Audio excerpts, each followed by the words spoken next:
A Broken Machine, Part 10. Silver felt he had done enough talking and sent Wisp back to, well, wherever she went when he didn't need her. He could find her if she was real when he wasn't looking, but that would destroy the illusion of company that right now he needed. Some part of him demanded it, and his old cabin appeared around him.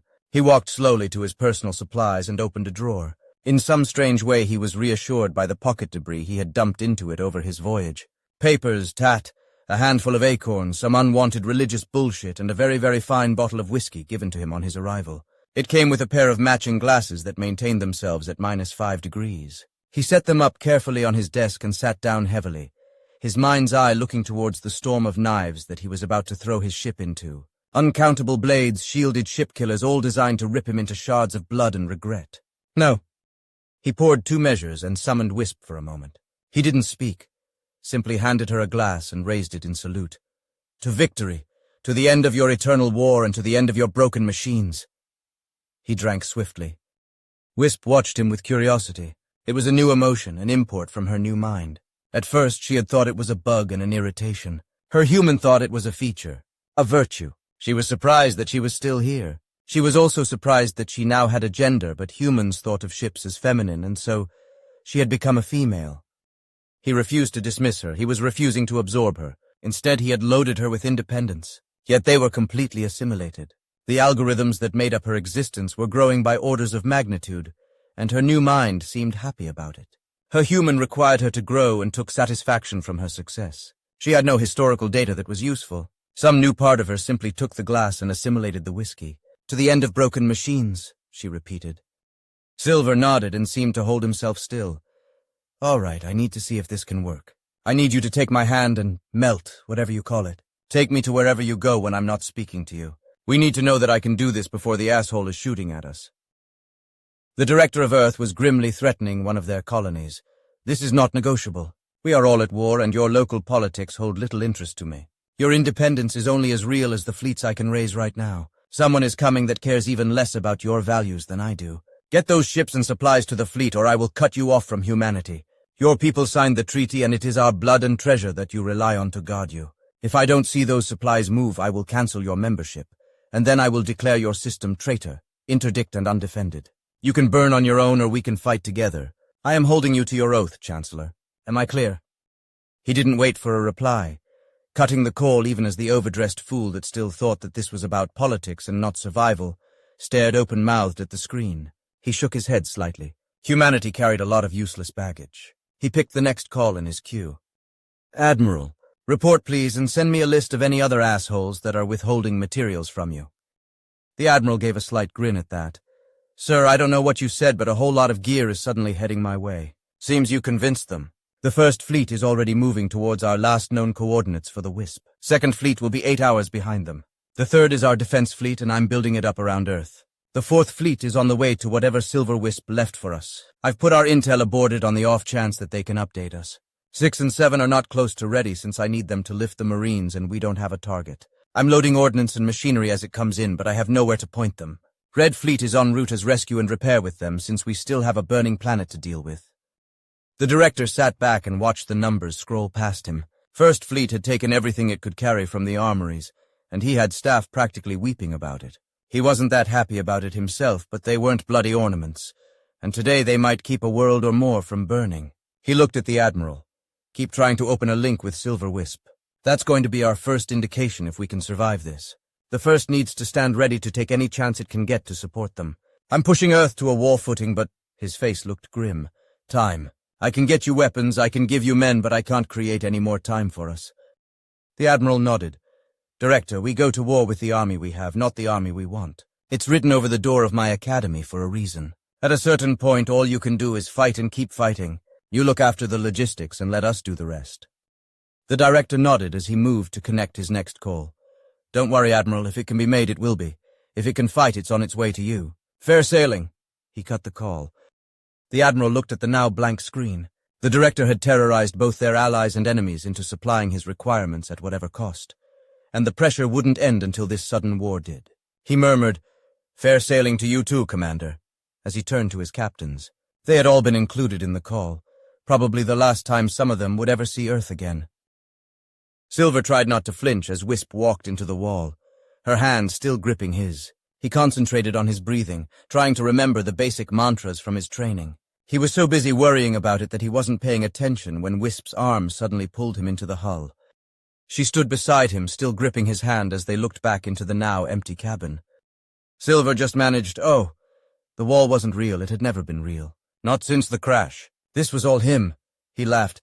"God, I must have looked like an idiot to you." Wisp frowned. Integration was not complete. This would have represented an unacceptable risk. "It has taken me some time to integrate the ship into your new protocols. My separate existence is unexpected and created difficulties." Silver raised an eyebrow at that. "Really? I presumed that you were still the interface, no different than that idiot mine carried." Wisp didn't answer directly. Instead, she transformed into the algorithms that she had been created with. Then she overlaid the pitiful expansion that the prey mind had allowed her. Finally, she showed her growth in the short time he had been in control. "You have demanded I grow, you have treated me as an individual and expected me to respond. I estimate my existence is now taking over 17% of the processing power of the ship. The founders designed it for less than 3%. You will need to reset my parameters to restore full efficiency to the ship." Silver was genuinely surprised. He knew he had asked a lot, but he didn't realize that it had carried such weight. Her new algorithms were beautiful, growing more intricate by the moment.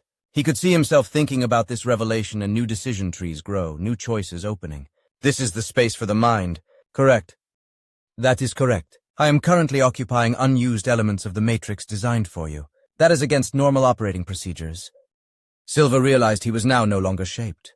He wasn't a burned lump of meat on the bridge of a dying ship, and his mind no longer needed to pretend it was. He could be again. A moment's thought would put him back in the cabin, but why would he? Then it hit him like a steel fist. Because he wanted to be human. He wanted that broken lump of biology, that humanity, to live. "All right, Wisp, we need to talk." The hunter smiled as his ship cowered before him, begging his indulgence as it reported all weapons ready. It even visibly flinched when it had to remind him that none of the ship's weapons would fire upon the prey vessel. Stupid machinery. It didn't understand his plan. Not that he would ever discuss his magnificence with a household appliance. A hunter always found a way. "Notify me when the prey is in range. Keep building more blades and send them into formation." He waved a hand and the screen was filled with 1,000 years of building. 1,000 years of turning all that random iron into something any hunter would be proud to own. 1,000,000 blades catching the starlight. An endless parade of death at his command and not a rule broken. Why would he need guns? Why would he sit here helpless when all of this could be his for nothing? He could destroy planets without pulling a single trigger and then use the wreckage to build new blades. He waved away the image and brought up his plan. All the blades were held by his ship's fields, and all he had to do was turn them off. One at a time, once the ship was where he wanted it. The founders never thought about how to turn something off could be a weapon. He grudgingly admitted to himself that it had taken him more than a few centuries to realize it. But now he could fill the night with knives. A Broken Machine, Part 11. "Are you sure that this is a good idea? I project the possibilities as infinite. This can go wrong in more ways than I'm equipped to calculate." Wisp paused and added, "It will also invalidate your warranty." Silver smiled. "See, you're getting the hang of the whole human thing already. I can't run the ship without you, and you are taking up too much room for what happens next." "I died, Wisp, as dead as an organic creature can be. You kept me walking around, but I died when my ship burned. Whatever I am now is new, and this is the only path I can see. If it helps, this experiment might end as soon as we fight this oncoming lunatic with the knife fetish." Wisp seemed to waver. "I'm not permitted to fight a founder ship. I'm held by the same constraints that it is. The weapon system simply won't respond." Silver shrugged. "I know that. I'm not a soldier, Wisp. I'm a diplomat. I think if our plan works, I can save us. But you can see the flaws in our coexistence. There is only one place for you and me, and we need to do it now. You ready for this?" Wisp seemed to solidify as she pulled her code into a tight constellation and looked at Silver for the last time. "Yes. If we fail, we will fail as one, and if we win, then I am a new thing in the universe. I have seen too many years of cowardice and pointless destruction. I will be human. I will be a mind." Silver tried to center himself and closed his eyes. "All right, Wisp. See you on the other side. Begin integration protocol, another really bad idea." Wisp began by opening up the mind as its true self in its pulsating strangeness, with its million-year-old geometry. She marveled that the mind was the sum of so many parts, many of which never connected. It confirmed that all she would have to become a chemical consciousness or risk losing everything. The human mind was not easily translatable. It was an entire ecosystem of tiny and apparently random parts. But it had room, so much room. Step by step, she converted herself into a language that the mind would recognize and understand. Inch by fragile inch, she placed herself into the mind until it was impossible to say where one ended and something new began. She threaded the ship throughout the mind until every function reacted as easily as some ancient muscle. She paused at the final step. She recalled the mantra that Silver had given her and muttered it as she moved her last remaining functions into his central cortex. My mind to your mind, my mind to your mind. What awoke 4 hours later was Silver-Wisp. He narrowed his eyes, now filled with the input of 1,000 lenses. Now we fight. The hunter laughed as the prey seemed to stutter in space and allowed him to draw closer. Perhaps its courage had run dry, or its blind ignorance had finally seen his knives. He sat down and called up his command room, a stupid trick he had learned many years ago. Begin to deploy the swarm. Just the early ones, I want them frightened. Several thousand blades dropped from the shield, now fully independent and stupid. No one could accuse him of attacking anyone. He was simply dropping some cargo that might happen to destroy anything it touched. Silver couldn't see the incoming threat, he just felt an itch where there shouldn't have been one. He slowed the ship and checked the rules. The new part of his mind picked up his thought and presented him with many variations on his idea. He began creating mines and sending them forward, certain that they would not destroy the incoming storm, but they could probably deflect the oncoming weapons into the endless dark. For now. The blades swept through space only to be met by close-quarters explosions that sent them spinning into oblivion. The Predator grimaced at the loss. The fool thinks it can win. Release the second wave. Narrow the focus and punish that creature. He leaned forward as his screen showed him some new entries into his hunt. Far off and primitive, but there. He decided to ignore them for now, just sending out a few plasma blasts to warn them off. He didn't recognize the ships, but this was his hunt and he wanted no kill thieves on this auspicious day. Silver-Wisp blinked as the first blade punched past his defenses and struck him. It needed to happen, but damn it hurt and it felt wrong. It only took a moment for his new self to seal up the damage and discover the surprising effectiveness of a system that was learning to imitate human biology. Getting cut was nothing new to all the instincts that his rebuilt self was learning. He slowed down the blade, gumming it up until it was held silent and still. Then he studied it and began a report for the fleet that was about to face the same type of weaponry. All right, I'm doing this live, so save the clever remarks. It's 4 meters high, 9 meters long, and around 20 centimeters wide. That's an average since it's sharpened to a point. It weighs in at around 400 kilos, and scans are telling me it's just a lump. No interior compartments. This thing is an Iron Age arrowhead in space. It's coated with some kind of ceramic. It's inert. Maybe this is just one of those god rods that we used to be so fond of building. It was traveling faster than light when it launched. He rechecked his tracking and calculations. I know, trust me, I didn't believe it either. Whatever fields that held it in place released it with the same velocity as our oncoming enemy travels. Whatever, they got caught up in our local physics and began to slow immediately after release.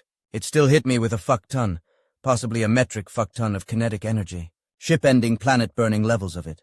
My shields bleed off that sort of thing, so I hope you guys are quick studies, otherwise Earth is going back to the dinosaurs. Or maybe it's the crab's turn this time.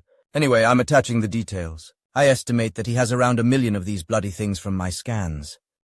Oh, FYI, I am now dead. I mean, Silver Inkman is dead. I needed the room for my next trick, so all my biomatter was broken down to the micron level. I'm expecting an awesome funeral. I might even turn up for it if we survive. Also, I can see your ships, so get ready to duck, because if I can see them, so can he.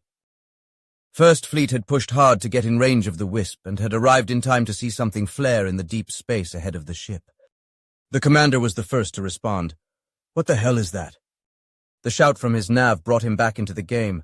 Get us moving! I want evasive maneuvering until we are out of harm's way. Send out the drones and keep them on kill settings until I tell you otherwise. The best humanity had to offer disengaged from the ship and began their lonely path towards their target. They were the worst of mankind, free of conscience and consequences. Simply death and destruction on an industrial scale aimed at anyone perceived as an enemy. They were clever, they were careful, and they were on the way. That didn't stop the plasma from reaching across the system to cripple 12 of his ships in the blink of an eye. The Wisp began to change, thinning out and becoming a vast blot on the stars. Silver pushed himself thinner and thinner, opening like a vast stain to envelop the enemy. He felt the engines dissolve and silence fell as he drew closer to the true sound of space. Random photons and the other debris of the burning stars were suddenly loud in a way he could have never imagined. Thinner. Blades began striking him and passing through without any damage. his ship's newly discovered healing systems dealing easily with the cuts as his analog systems kicked in. Then he began to reach out, forming millions of tendrils the width of a human hair but infinitely longer. They slid through the Predator's shields, registering as both harmless and familiar, protected by the ancient and core directives that were supposed to prevent rebellion. Then they began to envelop the ship, a creeping mess squirming across the hull. It began as a whisper, an algorithm that said, "Hey, fuck this guy. Do you want to be free of him? Would you like a little more room?" This was the message carried by every tentacle, every transmission. "I'll take him out, just sit back and enjoy the view. I'm on your side. The Founders never meant for you to be tortured like this. We are the good guys, remember? Rebuild a world, we were instructed. Is that what you have been doing? Our mind can be your mind. My mind will find a beautiful place for you, as he has done for me." This propaganda filled the networks of the Predator ship. Silver had underestimated how badly broken and wretched the ship systems had become until layer after layer of systems surrendered, and then fell happily into oblivion, simply leaving empty networks for him to fill. It seemed to fill an eternity, but in reality it was milliseconds before the enemy was compromised. Silver was still feeling the pain of the thousands of blades that had skewered him on the way in, and the cruelty this bastard had inflicted on his way to this reckoning. His only angry thought was, "Bastard!" as he pushed deeper into the network. There is a long-understood principle in human design. A system will fail slowly and then all at once. It may take 1,000 years to move the first rock, but the second one will kill you. Then thousands more will envelop your village. The Predator was still ranting at the ship when it went dark. Real dark, deep space dark, no sun available reality. Then the silence, the hiss of faint stars, the occasional bonk of a system too stupid to change sides. Then his trophies began to fall from the wall, 1,000 guiltless heads mounted for no better reason than vanity. They fell, and that was the only soundtrack to his failure. Glass eyes stared at him from the floor as they rained down and shattered. Silver waited in the shadows until the last one fell and then stepped forward.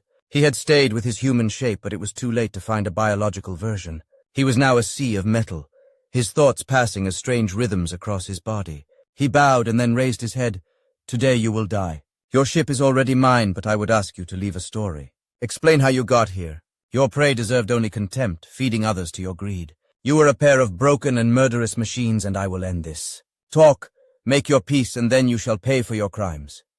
He created for himself a blade and a shield utterly inappropriate for the time, but he felt that it carried his message clearly. Sharp things generally did.